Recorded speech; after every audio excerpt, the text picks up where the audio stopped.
ಈ ದೇಶಕ್ಕೆ ರಕ್ಷಣೆ ಮಾಡೋದು ಎಲ್ಲರ ಜವಾಬ್ದಾರಿ. ನಮ್ಮ ಸಂವಿಧಾನ ರಕ್ಷಣೆ ಮಾಡೋದು ಎಲ್ಲರ ಜವಾಬ್ದಾರಿ.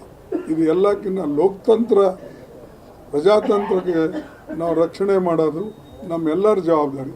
ಅದಕ್ಕೆ ಭಾಳ ತಿಳಿದು ಅವ್ರು ಮಾತಾಡಬೇಕೇ ಹೊರತಾಗಿ ಇದ್ದಿದ್ದಿಲ್ದೆಲ್ಲ. ಈಗ ಈಗ ಅವ್ರಿಗೆ ದೇಶಭಕ್ತಿ ಹುಟ್ಟಿದೆ, ಮೊದಲು ಯಾಕೆ ಮಾಡಲಿಲ್ಲ?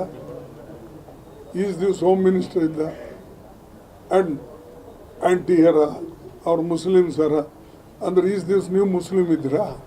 ಹಾಡಲಿಲ್ಲ. ಇಂಥವೆಲ್ಲ ಚಿಲ್ಲರ್ ಮಾತಾಡ್ತಕ್ಕಂಥದ್ದು. ಇನ್ನು ಇವ್ರು ಹುಟ್ಟಿದಿಲ್ಲ ಸಹಿತ.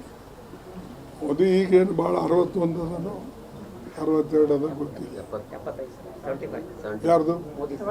ಸಾರಿ, ಮೋದಿದು 70. ಅಮಿತ್ ಶಾ ಹೋಮ್ ಮಿನಿಸ್ಟರ್ ಮಾತಾಡ್ತಾ ಇದ್ದಲ್ಲ, 61 ಇರ್ಬೇಕು ಇಲ್ಲ.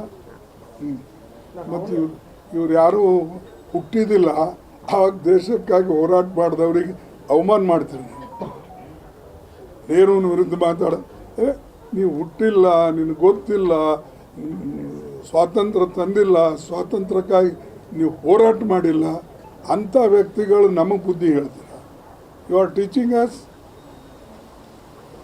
If you do something whatever you want for improve education, give employment, give stop in inflation and create more investment.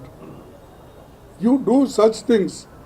ಅವ್ರು ನೋಡಿ ಹಿಂದಕ್ಕೆ ಅವ್ರ ಕಾಲದಲ್ಲಿ ಏಮ್ಸ್ ಆಗಿವು, ನಮ್ಮ ದೊಡ್ಡ ದೊಡ್ಡ ಸಂಸ್ಥೆಗಳಾಗಿವು, ಕಂಪಲ್ಸರಿ ಎಜುಕೇಷನ್,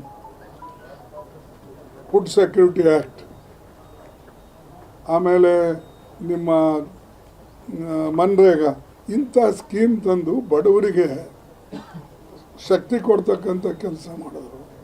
ಅದಕ್ಕೆ ನೀವು ಅಂಥದ್ದು ಅದಕ್ಕಿಂತ ಬೆಟರ್ ಸ್ಕೀಮ್ ನೀವು ತಂದು ಜನರಿಗೆ ತೋರಿಸ್ಬೇಕೇ ಹೊರತಾಗಿ ಸುಮ್ಮನೆ ಹಳೆ ಮಾತು ಹೇಳಿಕೊಂಡು ಜನರದಲ್ಲಿ